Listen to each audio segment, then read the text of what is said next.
होली कब है? कब है होली? कब?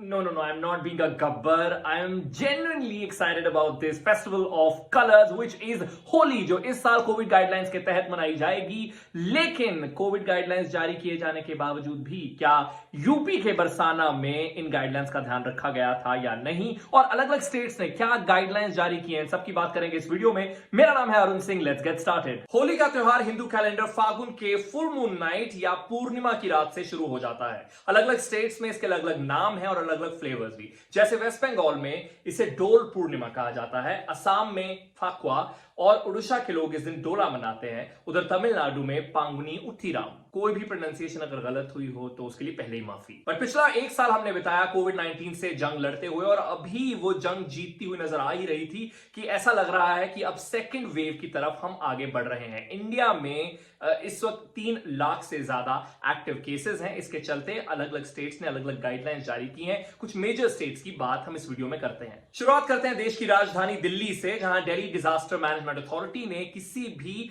पब्लिक सेलिब्रेशन पर बैन लगा दिया, और सिर्फ होली के लिए नहीं बल्कि शबे बारात और नवरात्रे, इन 2 फेस्टिवल्स के लिए भी। डीसीपी नॉर्थ दिल्ली ने एक अमन कमेटी को एड्रेस किया, जहां 100 से ज्यादा participants will be responsible to maintain communal harmony and peace in upcoming Holi and Shabe Barat festivals. बढ़ते केसेस को देखते हुए दिल्ली सरकार ने कहा है कि रैंडम कोविड 19 टेस्टिंग होगी दिल्ली के एयरपोर्ट, बस स्टेशन या रेलवे स्टेशन पर। अब बात करते हैं उत्तर प्रदेश की, जहां की होली बहुत ज्यादा पॉपुलर है। वहां की गाइडलाइंस में एक इंपॉर्टेंट पॉइंट यह है कि 60 साल से ज्यादा उम्र के लोग या 10 साल से छोटी उम्र के लोग और वो लोग जिन्हें कोमॉर्बिडिटीज हैं वो पब्लिक गैदरिंग में शामिल नहीं होंगे, और वैसे भी कोई भी पब्लिक सेलिब्रेशन बिना प्रायर नोटिस के अलाउ नहीं की जाएगी। उधर यूपी के बरसाना में लड्डू मार होली खेली गई, जहां पर भीड़ इतनी ज्यादा उमड़ी कि पिक्चर्स और वीडियोस देखकर काफी लोग घबराए। हालांकि ये गाइडलाइंस इस लड्डू मार होली इवेंट के एक दिन बाद आई, लेकिन इस इवेंट में ना मास्क नजर आए ना सोशल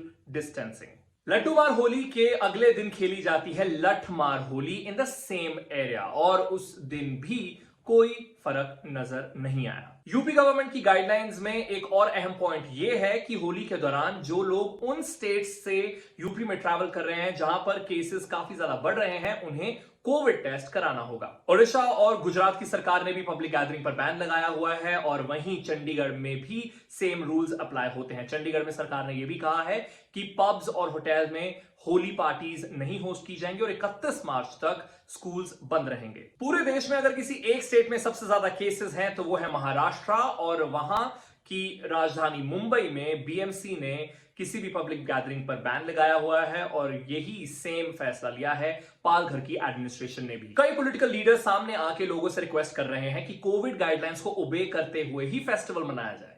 लेकिन अगर आपको याद हो तो देश के 5 राज्यों में इलेक्शंस होने वाले हैं, यानी डेमोक्रेसी का फेस्टिवल, और इलेक्शन रैलीज में कोविड गाइडलाइंस की धज्जियां उड़ते हुए अगर आप देखना चाहते हैं तो ये लीजिए आपके सामने।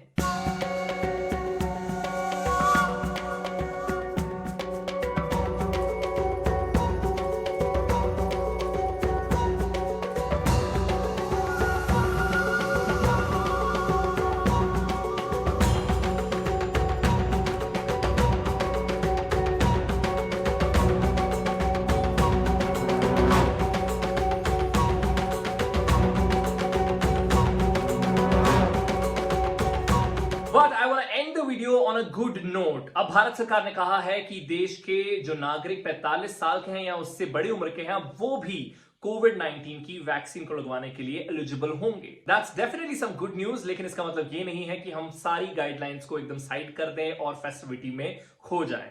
फेस्टिवल को बनाइए लेकिन रिस्पॉन्सिबिलिटी के साथ। मेरा नाम है Arun Singh. With this it's a good bye from my side.